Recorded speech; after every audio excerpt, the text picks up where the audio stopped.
Hello everyone, welcome to the session. आज हम discuss करने जा रहे हैं ग्रेड 8 की साइंस और उसका 15 chapter some natural phenomena part 2। Part 1 में हमने लाइटनिंग के बारे में पढ़ा था, इलेक्ट्रिक चार्ज के बारे में पढ़ा था। आज हम पढ़ने जा रहे हैं अर्थक्वेक के बारे में।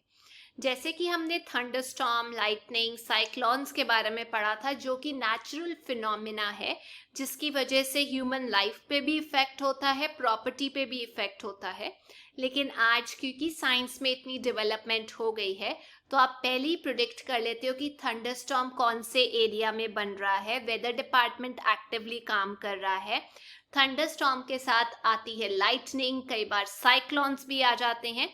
तो हमें पहले ही टाइम मिल जाता है अपने आप को प्रोटेक्ट करने के लिए इस डैमेज से जो इस फिनोमिना की वजह से होता है। हाउएवर, कुछ ऐसे नेचुरल फिनोमिना है जिनके बारे में एक्यूरेट इंफॉर्मेशन अभी तक मौजूद नहीं है। उनमें से एक है अर्थक्वेक। ये ह्यूमन लाइफ को भी डैमेज पहुंचाता है, प्रॉपर्टी को भी डैमेज पहुंचाता है, बहुत बड़े स्केल पे। कुछ मेजर अर्थक्वेक्स इंडिया के अंदर आए थे, जैसे 8 अक्टूबर 2005 को उरी, या फिर तंगाधार के अंदर आया था जो नॉर्थ कश्मीर के अंदर है। इससे पहले एक मेजर अर्थक्वेक आया था 26 जनवरी 2001 को भुज डिस्ट्रिक्ट के अंदर, गुजरात के अंदर। तो आप कितना डैमेज है अर्थक्वेक की वजह से, इसके बारे में इंफॉर्मेशन कलेक्ट कर सकते हो इंटरनेट से, पेरेंट्स से पूछ सकते हो, मैगजीन से पिक्चर्स कलेक्ट कर सकते हो। तो आखिरकार ये अर्थक्वेक होता क्या है? अर्थक्वेक एक सडन शेकिंग, ऐसे करके ट्रेम्बलिंग होती है अर्थ की ऊपर वाली प्लेट्स की, जो थोड़े टाइम के लिए होती है पर बहुत इफेक्टिव होती है कि डैमेज ज्यादा होता है। तो चलिए इन कुछ क्वेश्चंस के आंसर देते हैं कि कैसे इसका इफेक्ट मिनिमाइज किया जा सकता है और क्या कुछ हम कर सकते हैं। सबसे पहला question, what is an earthquake? Earthquake मैंने आपको बताया सडन शेकिंग या ट्रेम्बलिंग होती है अर्थ की, जो थोड़े टाइम के लिए लास्ट करती है। और ये जो डिस्टर्बेंस है ये कॉज की जाती है deep inside the earth crust, जो अर्थ की पहली लेयर है उसके थोड़ा नीचे की तरफ को ये डिस्टर्बेंस कॉज होती है। अर्थक्वेक अर्थ पे हर टाइम पे हो रहे होते हैं, कुछ आपके नोटिस में आते हैं, कुछ नहीं आते। जो बड़े अर्थक्वेक होते हैं, मेजर अर्थक्वेक होते हैं, वो थोड़े कम होते हैं, लेकिन उनका जो डैमेज है बिल्डिंग के ऊपर, ब्रिजेस के ऊपर, लाइफ के ऊपर, लाइफ स्टॉक के ऊपर, वो काफी ज्यादा होता है। लाइफ और प्रॉपर्टी का डैमेज मेजर अर्थक्वेक की वजह से ज्यादा होता है। इनकी वजह से फ्लड्स भी आते हैं, लैंडस्लाइड्स भी होती हैं। अगर पहाड़ हिल रहे हैं तो कुछ मिट्टी तो गिरेगी ना। सुनामी भी आती है, क्योंकि अगर पानी के नीचे प्लेट्स हिल रही हैं तो डेफिनेटली जो पानी है वो अलग वेव लेकर आएगा और तबाही मचाएगा। ऐसा ही एक अर्थक्वेक आया था जिसकी वजह से सुनामी कॉज हुई थी इंडियन ओशन के अंदर 26 दिसंबर 2004 को, जिसकी वजह से इंडियन ओशन के जितने कोस्टल स्टेट्स थे उन्होंने सफर किया था इस सुनामी को। जो कंट्रीज थी उन्होंने सफर किया था। आप देख सकते हैं मैप के अंदर कि इंडियन ओशन के आसपास कितनी सारी कंट्रीज हैं जिन पे इसका इफेक्ट देखने को मिला था। अर्थक्वेक किस वजह से होता है? पहले ऐसे मिथ थे कि जो अर्थ है वो बैलेंस हुई हुई है हॉर्न्स के ऊपर, बुल के, मतलब एक हॉर्न के ऊपर बैलेंस हुई हुई है, ये जब शिफ्ट होती है ऐसे करके दूसरे सिंग के ऊपर तो अर्थक्वेक आता है। पुराने टाइम पे इंफॉर्मेशन नहीं ना थी, इसलिए ऐसे आइडियाज के जरिए एक्सप्रेस किया जाता था। ये मिथ्स थी, ये भ्रम थे। आप एक बार चेक कर लीजिए अर्थ की अलग अलग लेयर्स। बाहर की लेयर होती है क्रस्ट, क्रस्ट के थोड़ा सा निचली जो साइड होती है वहां अर्थक्वेक आता है। क्रस्ट के नीचे होती है मेंटल, मेंटल के नीचे होता है कोर, कोर के दो पार्ट्स हैं, इनर कोर और एक बाहर वाला जो होता है उसका वो आउटर कोर होता है। ये जो कोर है ये आयरन और निकल का बना होता है, लिक्विड होता है, हमने पढ़ा था पिछली क्लास के अंदर। तो हमें पता है ये जो ट्रेमर्स होते हैं, जो झटका कॉज होता है, ये अपर मोस्ट जो लेयर है ना अर्थ की, जिसे हम क्रस्ट बोलते हैं, उसके निचली साइड पे होता है ये ट्रेमर्स। जो आउटर मोस्ट लेयर है अर्थ की, आप उसे ऐसे समझ सकते हैं कि वो एक पीस में नहीं है। जैसे बहुत सारे थर्माकोला पानी के ऊपर रख दो तो वो फ्लोट करते हैं ना, तो वैसे ही थर्माकोल्स अर्थ के ऊपर भी फ्लोट कर रहे हैं। उन छोटे छोटे या बड़े बड़े हिस्सों को हम फ्रेगमेंट्स को प्लेट्स बोलते हैं। जो प्लेट्स हैं वो कंटिन्यूसली मोशन में है, ऐसे करके हिल रही है स्ट्रक्चर के ऊपर। जब वो एक दूसरे को ऐसे करके टच करती हैं, मतलब घिसटती हुई जाती हैं, या फिर जो एक प्लेट है वो दूसरी प्लेट के नीचे नीचे नीचे को चली जाती है, इस सब की वजह से, कोलिजन की वजह से, टच की वजह से डिस्टरबेंस पैदा होती है, जो कि रिफ्लेक्ट करती है सरफेस पे एज अर्थक्वेक। ऐसे या ऐसे जाना अर्थक्वेक लेकर आता है। तो जो साइंटिस्ट हैं उन्होंने बहुत स्टडी किया अर्थक्वेक के बारे में। ऑल्दो हम श्योर हैं कि अर्थक्वेक आता कैसे है, लेकिन इसको प्रिडिक्ट करना, पहले लोगों को फोरवॉर्न कर देना, अभी चल रहा है वो प्रोसेस में। ये नहीं बोलूंगी इम्पॉसिबल है, लेकिन हम उस प्रोसेस में लगे हुए हैं। तो ये जो ट्रेमर्स हैं अर्थ के, ये कॉज होते हैं जब वॉल्केनो इरप्ट होता है, मतलब वॉल्केनिक इरप्शन होती है, या जब मिटियोर जो है, मतलब बाहर से कोई रॉक की चीज जो है वो आके अर्थ पे स्ट्राइक करता है। आपकी बुक में मिटियोर दिया हुआ है, वो मिटियोर नहीं होता, उसे हम मीटियोराइट बोलते हैं। जब वो सरफेस पे आके टच कर देता है, इतनी जोर के आके बजता है कि अर्थ हिल जाती है, मतलब प्लेट्स हिल जाती है। या अंडरग्राउंड जब हम न्यूक्लियर एक्सप्लोजन कर रहे होते हैं, उसकी वजह से भी तो प्लेट्स हिल जाती हैं। तो इन सब फैक्टर्स की वजह से अर्थ की प्लेट हिलती है, जिसकी वजह से अर्थक्वेक आता है। जो प्लेट्स है उनकी जो बाउंड्रीज है ना, वो वीक जोन है, वहां पे अर्थक्वेक ज्यादा आता है, ऐसे करके साइड साइड पे। ये जो वीक जोन है इसे हम सिस्मिक या फॉल्ट जोन भी बोलते हैं। इंडिया के अंदर सबसे ज्यादा खतरनाक एरिया जहां पे अर्थक्वेक आने के ज्यादा चांसेस हैं वो है कश्मीर, सेंटर या वेस्टर्न हिमालयाज, क्योंकि वो बने ही दो प्लेट्स के मिलने से हैं। ऐसे करके दो प्लेट्स मिल रही थी, 1 2 3 कोलाइड हुई 3 बार कि हमारे पहाड़ बन गए। तो वहां अर्थक्वेक ज्यादा आते हैं क्योंकि दो प्लेट्स मिल रही है। उसके अलावा रन ऑफ कच्छ, राजस्थान जो है, क्योंकि वो कहीं ना कहीं दूसरी जो पर्शियन गल्फ है उसके साथ कनेक्टेड है पूरी प्लेट, तो वहां झटके आते हैं। यहाँ आपको गुजरात में इफेक्ट दिखाई देता है। और इंडो गेंजेटिक जो प्लेन है वो भी अर्थक्वेक प्रोन है। जो कुछ एरियाज है इंडिया के साउथ में, वहां पे भी अर्थक्वेक देखने को मिलता है।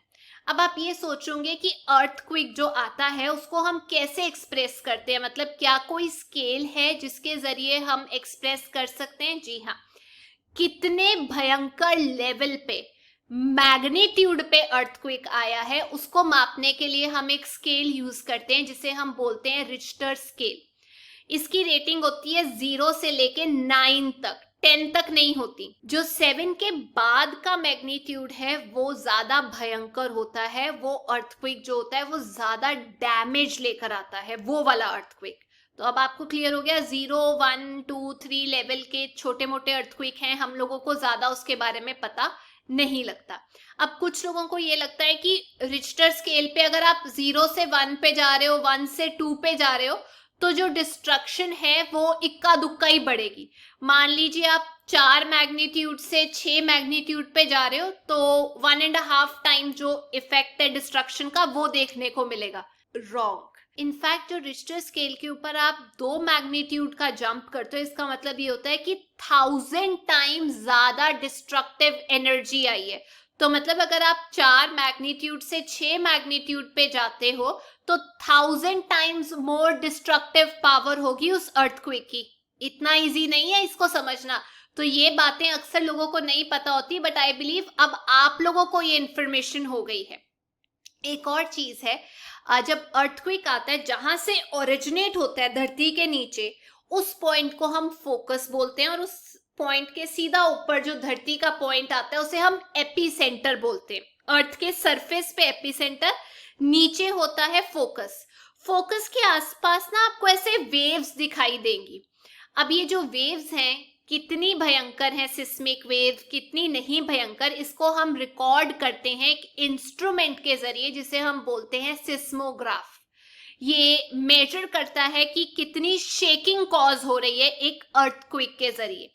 तो ये किस चीज का बना होता है? एक वाइब्रेटिंग रॉड होती है, या आप कह सकते हैं एक पेंडुलम होता है जो वाइब्रेट करना स्टार्ट कर देता है जब ट्रेमर्स आते हैं, हिलना स्टार्ट कर देता है, और वो लगा होता है पेन के साथ। तो जो पेन है वो साथ में ऐसे कुछ बनाता जाता है, रिकॉर्ड करता रहता है सिस्मिक वेव्स को, अर्थक्वेक की वेव्स को पेपर के ऊपर मूव करता है उसके ऊपर। तो इसको स्टडी करके जो साइंटिस्ट हैं वो एक कंप्लीट मैप बना लेते हैं अर्थक्वेक के डैमेज का, और एस्टिमेट कर लेते हैं कि कितनी पावर थी उसकी टू कॉज डिस्ट्रक्शन। अब बात करते हैं कि कैसे आप अपने आप को प्रोटेक्ट कर सकते हैं अर्थक्वेक से। हमें पता है अर्थक्वेक को प्रिडिक्ट करना इतना आसान नहीं है, बहुत ज्यादा डिस्ट्रक्टिव फोर्स होता है, इसलिए इंपॉर्टेंट ये है कि हम प्रिकॉशंस ले, पहले ही कुछ काम तैयार करके रख ले। जो लोग सिस्मिक जोन में रह रहे हैं जहां ज्यादा एक्टिविटी होती है अर्थक्वेक की, वो क्या कर सकते हैं, अपनी बिल्डिंग्स ऐसी बनवा सकते हैं जो पत्थर की या ब्रिक्स की ना बनी हो, बल्कि ऐसी जो विदस्टैंड कर जाए, जो जड़ जाए उस अर्थक्वेक के इफेक्ट को। जैसे बाहर की कंट्रीज में लकड़ी की जो दीवारें होती हैं, घर होते हैं, वो लकड़ी के बने होते हैं। तो अब हम क्या क्या प्रिकॉशंस ले सकते हैं एक स्ट्रक्चर बनाने के लिए जो अर्थक्वेक सेफ है। सबसे पहले आप अपना जो मॉडल है घर का, जैसे बनना है घर, उसको एक क्वालिफाइड आर्किटेक्ट जो घर की डिजाइनिंग बनाते हैं और स्ट्रक्चरल इंजीनियर से कंसल्ट करके बनवाएं। दूसरा, जहां पर बहुत ज्यादा अर्थक्वेक की एक्टिविटी होती है, सिस्मिक वेव्स आती हैं, वहां पे जो घर हैं मिट्टी के, टिम्बर के बनाए जा सकते हैं। हैवी कंस्ट्रक्शन मटेरियल का यूज मत करो। जो छतें हैं उनको आप लाइट मटेरियल की बनाओ, ताकि अगर वो गिरे भी तो ज्यादा डैमेज ना कॉज करे। बेटर ये है कि जो कबर्ड्स हैं, अलमारियां हैं, वो आप दीवार पे बनाओ, अलग शेल्फ मत रखो उसके लिए, क्योंकि अगर वो गिर जाता है तो लाइफ को खतरा होता है। वैसे ही ध्यान रखो जब आप अलग अलग चीजें दीवार पे लटकाते हो, जब अर्थक्वेक आता है, कि वो लोगों पे ना गिरे। एक और चीज, जो बिल्डिंग्स हैं जहां पर अर्थक्वेक आने की वजह से आग लग सकती है, या आम तौर पे भी बिल्डिंग्स के अंदर एक फायर एक्सटिंग्विशिंग इक्विपमेंट होना चाहिए, वर्किंग ऑर्डर में चलता होना चाहिए, सजावट के लिए नहीं होना चाहिए। तो ये बहुत जरूरी है। जो सेंट्रल बिल्डिंग रिसर्च इंस्टीट्यूट है रुड़की के अंदर, उन्होंने डेवलप की है नो हाउ, नॉलेज की कैसे आप क्वेक रेजिस्टेंट घर बना सकते हो, अर्थक्वेक रेजिस्टेंट घर बना सकते हो। और अगर अर्थक्वेक आ ही गया और आप मान लीजिए घर पे हैं, तो आप क्या कर सकते हैं, फटाफट शेल्टर लीजिए, टेबल के नीचे चले जाइए, अंदर ही रहिए जब तक शेकिंग ना रुक जाए। दूसरा, किसी बड़े या आप कह सकते हैं हेवी ऑब्जेक्ट जो आपके ऊपर गिर सकता है, उससे दूर रहिए। तीसरा, अगर आप बेड के अंदर सोए हुए हैं तो वहां से उठिए मत, अपने सिर को पिलो से ढक लीजिए। अगर हो सके तो फटाफट बेड के नीचे भी चले जाओ अपने आप को प्रोटेक्ट करने के लिए। अगर आप घर से बाहर हो, अर्थक्वेक आ जाता है, तो एक क्लियर स्पॉट ढूंढो जो बिल्डिंग से, ट्रीज से दूर है। दूसरी चीज, अगर आप कार में या बस में हैं तो बाहर मत निकलिए। अगर कोई ड्राइव कर रहा है उसे बोलिए क्लियर स्पॉट पे ले जाओ, और जब तक ट्रेमर्स, झटके जो हैं वो रुक ना जाएं, तब तक बाहर मत निकलिएगा। तो ये कुछ डूज एंड डोंट्स होते हैं। स्कूल में बच्चों को अर्थक्वेक के बारे में नॉलेज देना जरूरी होता है, ताकि वो एडिक्वेट स्टेप्स ले सके अपने आप को बचाने के लिए। बहुत सारे स्कूल्स हैं जहाँ पर ड्रिल करवाया जाता है कि आग लग जाए तो कैसे सही तरीके से आप लोगों को बाहर निकलना है, कोई और प्रॉब्लम आ जाए तो कैसे बिना शोर मचाए आपको बाहर निकलना है। तो ये एजुकेशन देनी बहुत जरूरी थी। तो ये थी आज की क्लास। आई होप आप लोगों को ये चैप्टर समझ में आ गया है। अगर आपको वीडियो अच्छी लगी तो please make sure you like, share and subscribe. I see you next. Till then, take care, bye bye.